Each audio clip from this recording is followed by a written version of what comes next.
It is gorgeous out today, and we've got maybe 2 more days of this, and then we're high in the 30s. So I am separating all my garlic. So far I've got like over 70 in here, just about 70 in there.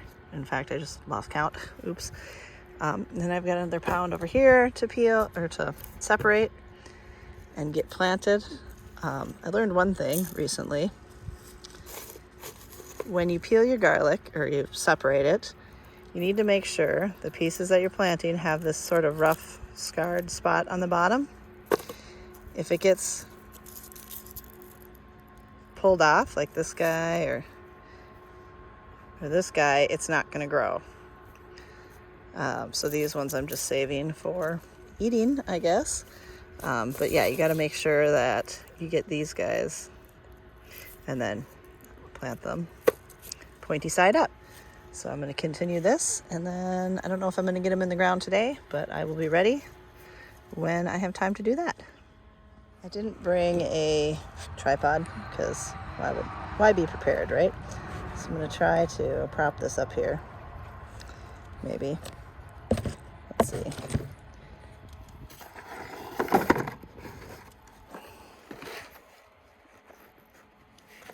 There we go. So I already broke off part of this one. But if you just gently pop it off, you should be able to retain that bottom. You can see this is where everything attaches. And you just want to, these are hardneck garlic. This one is Belarus. So mostly I usually just take my fingernail and sort of separate the paper and then peel it apart. It's a nice big one.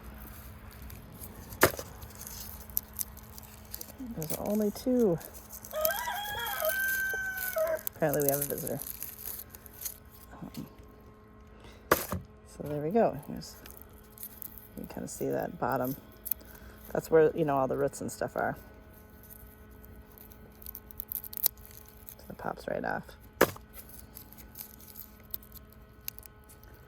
At a really bad angle here, so it's kind of hard to do it. That one's good, and then there we go.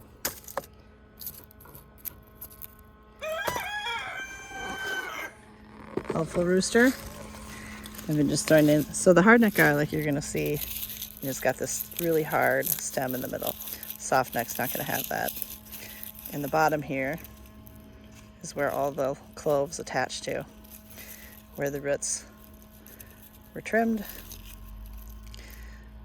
So yeah, I've got Belarus, I've got German red, and then I've got another box of sort of unknown but possibly music.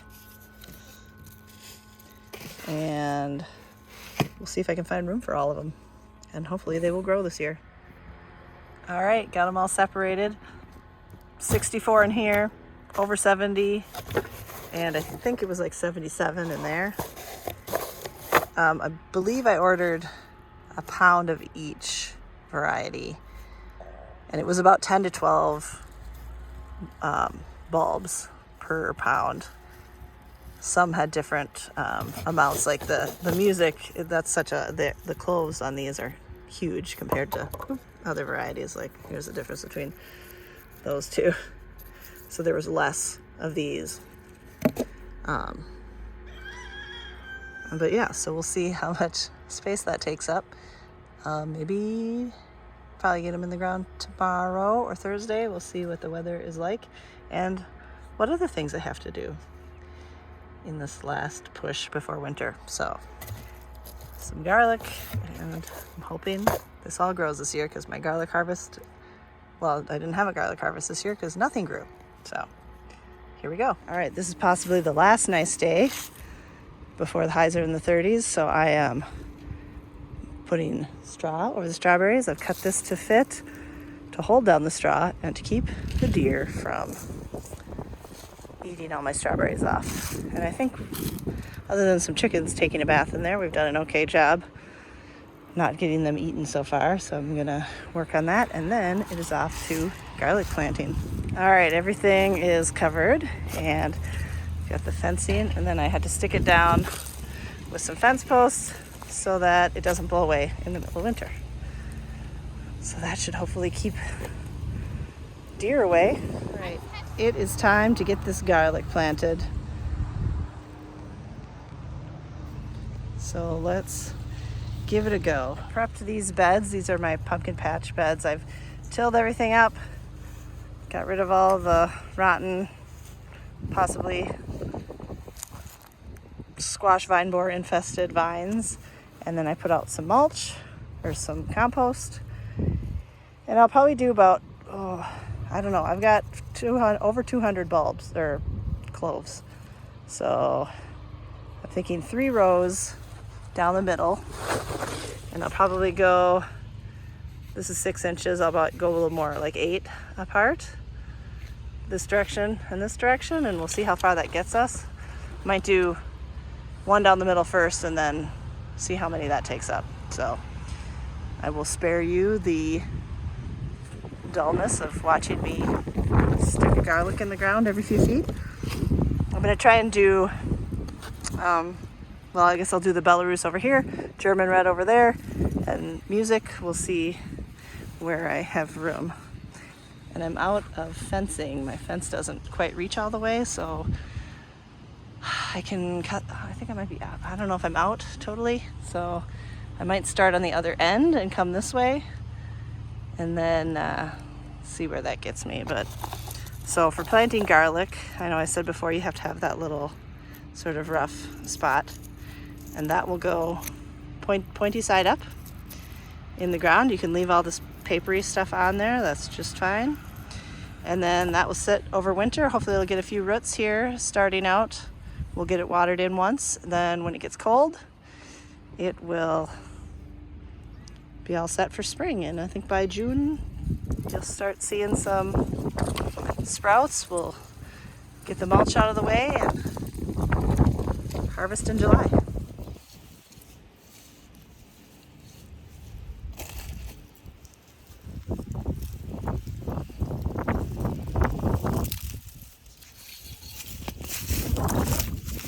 Take a break, start the rice, update the kids' iPad, and then back out to do some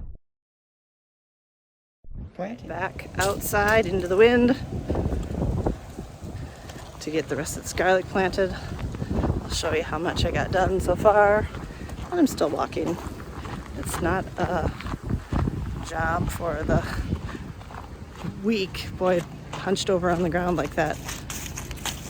But I would be glad to have it all done.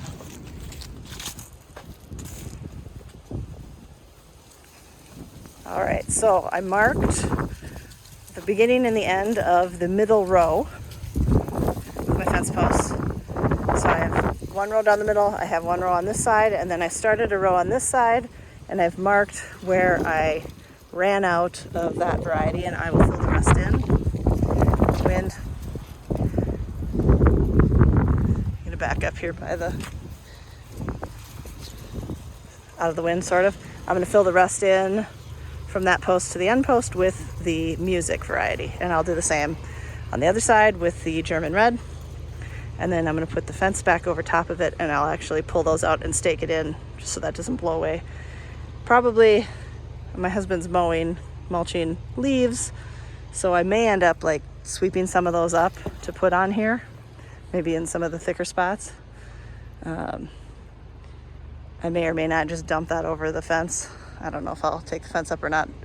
Just trying to keep the critters out, chickens, the deer, whatever. I've never done garlic out here in an open in-ground bed, so I'm excited to see if this works out. And if it does, I'm gonna have a lot of garlic. So I think the key is gonna be keeping some records. If we keep track of how much garlic we use over the winter at least, and then I know how much I planted, keep track of how much we pull out, and then I'll know how much I need to plant and how much I can sell and how much I should keep in the summer.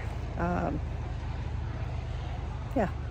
So also my ability to cure the garlic so that it survives over the winter. That will be the other factor. I'll have to get some drying situation set up, but one step at a time. Back to planting. All right, well, 3 rows here, 3 rows over there. With this one, I probably went closer together because I didn't get as far before I switched to the music. I got a marker, who knows if that'll stay. And then I got to the end and I ended up having more room.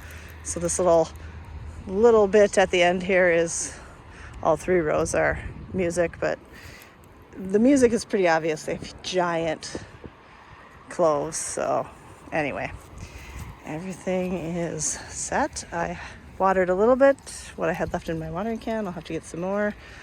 But the garlic is in the ground. I have a few cloves left. I think I will just eat them. Why not?